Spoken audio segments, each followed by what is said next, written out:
So I'm back at home. Uh, they finally murdered one of my pets, Coco. She's dead. Uh, so this started about a week ago. They come down here on their aliens. So some Scientologists, some people on Earth, they drove their alien forms onto my location about a week ago. They started cutting body parts off of my dogs. So I left, and they followed me to Tupelo. So I've been in Tupelo for a week, and Coco finally lost her life. Uh, they've been berating me badly, harassment. It never stopped. They do it constantly. They say I killed kids. They blame it on me, drug use, because I was kidnapped by Scientology. Yeah, that's murder. They did this to a couple other family members too. So I went and visited family members over the past couple of years, and they were with me. And these family members, they died shortly after the visitation, or shortly after the visit, 2 or 3 weeks after the visit. I was saying, fuck you, fuck you. So I still have one of my animals left. She's miserable. She's itching really bad. Sissy. Yeah, they break me badly. He's saying, you're gone. You're gone. This is another human on Earth. Well, they've kidnapped me using Scientology because I'm a genius. I'm an author, a creative. I'm part Native American. My Native American name is Crazy Bird.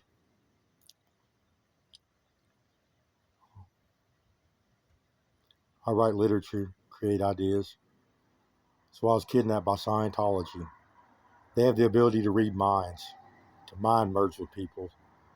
And they have the technology to look at brain tissue. So they can read brain tissue similar to the way you read a book. They have the technology to look at it. They can look at memories and they can read minds and use neurotech on people. They kidnapped me 14 years ago and they harassed me. It's been conflict ever since.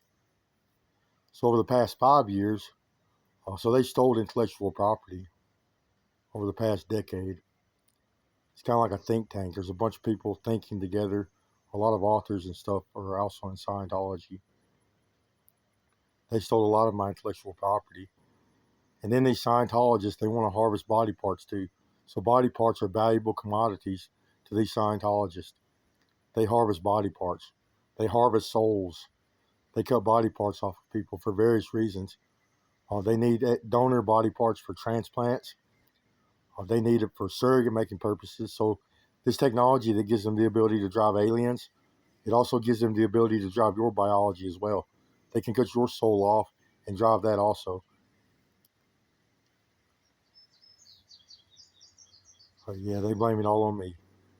They constantly, uh, humans have this psychological issue where when you harm another person, you wish it was their fault. You wish they did something wrong to deserve what you done to them, even though they didn't. It's a form of denial where you are in the wrong and you want your victim to be in the wrong. You want them to do something bad, so it kind of justifies your criminal behavior. This is the psychology they're displaying, this denial. Uh,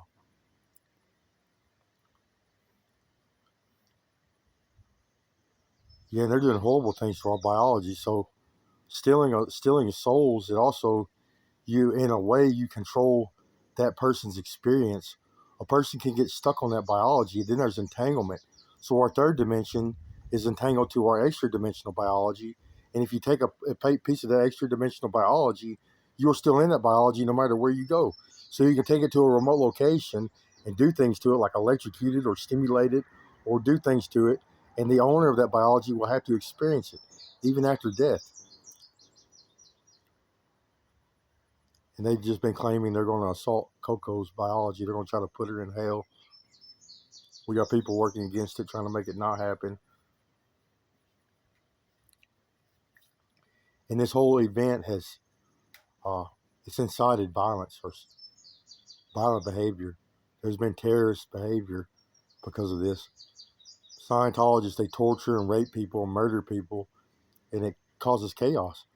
Uh, and this time they're berating me, saying I kill kids and I've done all this other harmful stuff, and people are going around committing acts of terrorism, killing people with worms and stuff. Scientology is responsible for the coronavirus. So Scientology invaded the CDC or gained access to one of our laboratories in the United States and released the coronavirus on the public. It come from the United States. I was there during uh, before that happened. I was in communication with these people, and they did mention uh, the coronavirus, or they mentioned a viral outbreak before it happened. And I believe they are responsible for things like 9/11. That's very explainable from Scientology, because what did we gain from 9/11? We gained the right, or the government gained the right to utilize highly advanced surveillance technology on people. So they started using Scientology's tech uh, after 9/11 happened on a bunch of people. Surveillance tech skyrocketed. They started putting everybody under surveillance using this technology, and it's highly invasive, and they also steal body parts. And some of these institutions like the FBI and the CIA, they think putting someone under surveillance is like a license to steal their body parts and do other things to them and practice Scientology on them. So now you're under surveillance. Now you got to practice Scientology, or you have to be afflicted by it severely. It comes with hearing voices and hallucinating, seeing aliens, and having experiences with the fifth dimension or fifth kind, or whatever you want to explain it. Alien abductions is to put you in contact with alien life forms, organisms. So this is how it works. There are more than three dimensions. This is a fact. 1, 2, 3, XYZ. That's not it. That's not all that's here. There's more space here than humans can see. There are extra dimensions. There's also this dark matter or dark energy attached to us that makes up part of our biology. So it's a dark energy. They call it the dark side, or the underworld, or the inverse. They have different names for it. So we have dark matter, organs and tissues attached to us. Organs and tissues made out of nothing but dark energy, dark matter. We utilize those in the afterlife also. So these dimensions, they don't reside on the outside. It's not 1, 2, 3, 4, 5, 6. They reside on the inside. So everything up until the shell of the third dimension, is interdimensional biology. So there's 1, 2, 3 biologies, or 1, 2, 3 dimensions over there also. So then there's 12 dimensions in total. There are 4 sets of 3 layers each. These are interdimensions. So we have biology in these extra dimensions. Extra dimensional biology attached to us, and dark matter biology attached to us. We utilize this biology first to live while we are alive. Every biological function that a living human experiences requires extra dimensional biology attached to us to function right. Everything from sleeping to eating to thinking, uh, intercourse, sexual intercourse, defecation, digestion, perceiving and processing information, seeing, thinking, hearing. Every biological function we have requires extra dimensional biology attached to us, working right, to function, or we wouldn't experience nothing, we'd be dead. And then second, we utilize this extra dimensional biology to have an afterlife. So when we die, we live on. The human genome produces a 12-dimensional humanoid that lives in outer space in the afterlife. We have alien souls. So the human genome produces a 12-dimensional horned alien. We are Anunnaki in the afterlife. We are very well built. We are magical creatures that fly into outer space after death and live among the stars and participate in creation. So we gain magical abilities in the afterlife. We have very powerful eyesight, gigantic 12-dimensional eyes that can see everything from long distances, and even down to the atomic level, down to the smallest uh, scales in the universe. We can see down to the molecular or atomic levels with our big 12-dimensional eyes. And we can fly. We gain the power of flight. We have magical abilities, so we can do things like we can grab space-time and warp space-time with our brain and central nervous system. And our big brains allow us to do magic too. So we are magical creatures. And using this ability, we can move particles around in space like magic. And we can even control electricity, so we can move electricity around or control electricity. This gives us the ability or the power of creation or heavenly abilities. So it gives us the ability, we created the solar system, we created planet Earth, and we created a primal soup on planet Earth using alien souls, using extra dimensional organisms.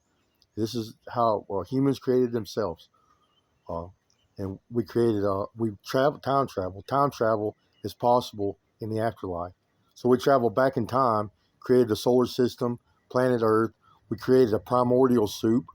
We helped life develop out of this primordial soup, and we were there participating in every step of evolution on the way from the time life began on Earth to modern humans. And modern humans did this. Since the 1960s, we have gained we gained our alien technology in the 1960s, and we have been participating in the afterlife ever since.